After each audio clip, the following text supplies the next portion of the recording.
In this Introduction to Tableau exam module, till this point we have explored exam guide, we have explored how to take an exam, few FAQs. Let's talk about understanding the exam categories.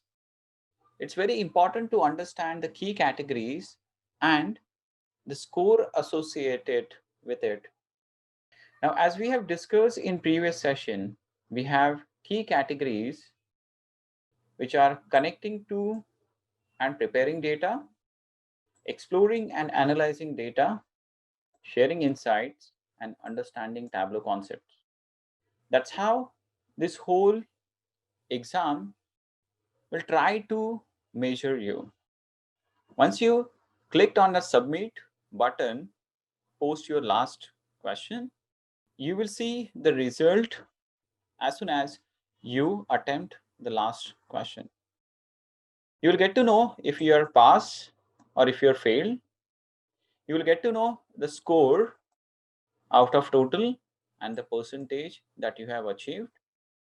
This is one of the sample exam result that we have from Tableau Specialist exam. So once you're done, immediately you will see your result as pass or fail.